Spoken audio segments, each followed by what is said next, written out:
Hello, my friends, and God bless you. Thank you very much for watching this. We're going to talk a little bit about something called dispensationalism today. You know, those that believe in the pre-trib rapture, they are just full of all kinds of made-up stuff.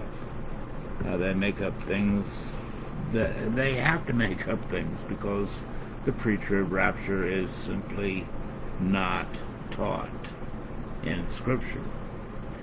Now, what is dispensationalism? That's an interesting question. Okay, if you type in dispensationalism and you go to Google Images, you're going to find all kind of very interesting little charts.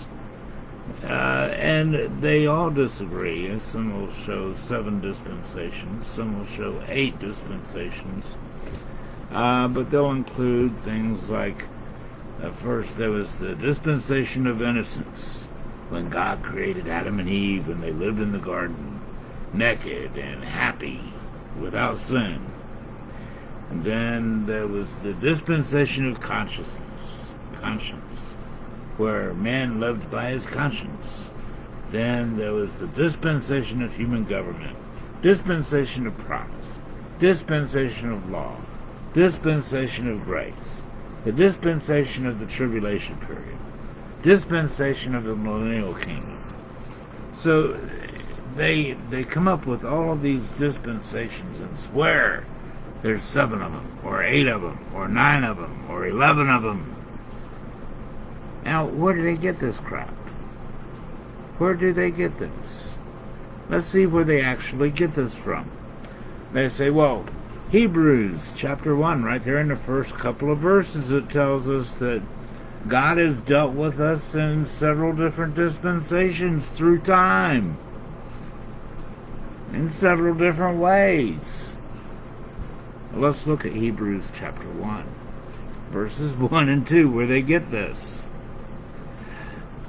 Verse 1, God, who at sundry times, in other words, different times, and in divers manners, in different manners, spake in time past unto the fathers by the prophets, hath in these last days spoken unto us by his Son, whom he hath appointed heir of all things, by whom also he made the worlds.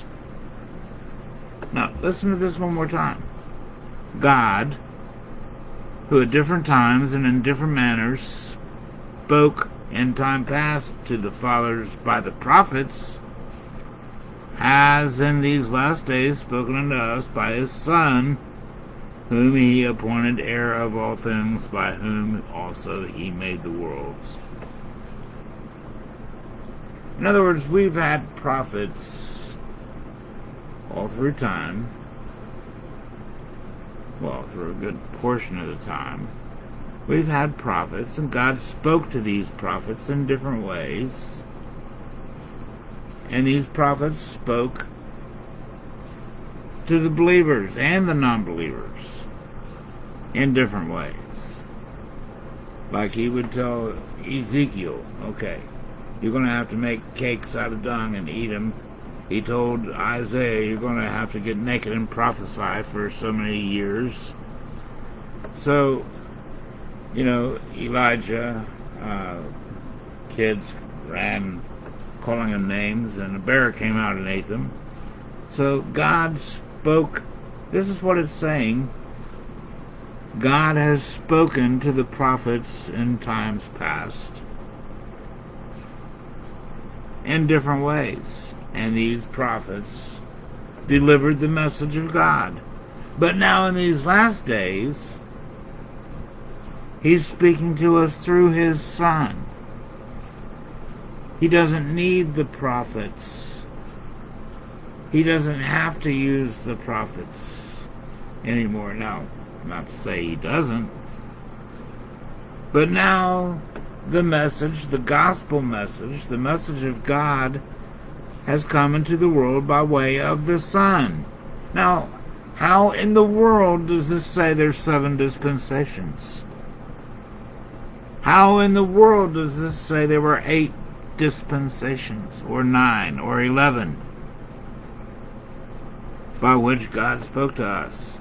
They try to divide it up and put God in this pretty little package, and the way he deals with us in a pretty little package, and say, this is how he dealt with us back then this is how he dealt with us, and then this is how he dealt with us. We had innocence, and we didn't have law until way up here. And then we didn't have grace until way up here. How utterly ridiculous is this? There's never a time that man has existed that we didn't have the law. Now, it's not necessarily the law of Moses, but we had law. When God put man in the garden, man had law. Thou shalt not eat of this tree. And then when he broke that law, there was grace. So since that time, there's never been a time when we didn't have law and we didn't have grace.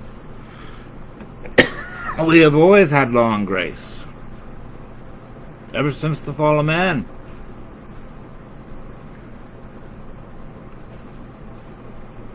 Has there ever been a time we didn't have law? God said, don't eat of this tree. Then after they ate of the tree, God said, okay, you're going to have to start sacrificing. We saw Cain and Abel offered sacrifices. And it had to be a blood sacrifice. That was the law. Abel offered a sacrifice that was pleasing to God, of his sheep. Cain offered a sacrifice brought forth by his hand, his vegetables. God didn't receive his sacrifice. He received the sacrifice offered by Abel because he offered in obedience to the law. And when Cain got upset, the Lord showed grace. He went down, he talked to Cain personally, face to face. He says, why you got that sour look on your face, son? Don't you know if you just do right, you're going to be accepted? So he's always had law and he's always had grace, and all this stuff about dispensations is just to try to sidetrack you, to make you think that, yeah, we're going to be delivered out of this tribulation. More on that in another video. That's a fib too. So dispensationalism is a made-up story. It's a fantasy. It's a pre-trib fantasy. And you know, you gotta ask yourself, why do they keep making up this crap? Because they have to keep distracting themselves from the fact that they keep changing the word. Look at this, for instance. God, who at sundry times in divers manners spake in times past unto us by the prophets, has in these last days spoken unto us by his Son. That says nothing about dispensations, especially 7 of them, or 8 of them, or 9 of them, or 11 of them. It says nothing about times where there was no law, was no grace, age of innocence, this or that. It says nothing about that. It's all a bunch of made-up crap. So God bless you all. Bear this in mind. Think about it. Pray about it. Believe God. Don't believe all these fantasies. And God bless you all. Thank you very much for watching. We love you all. This is Eric. We'll see you next time.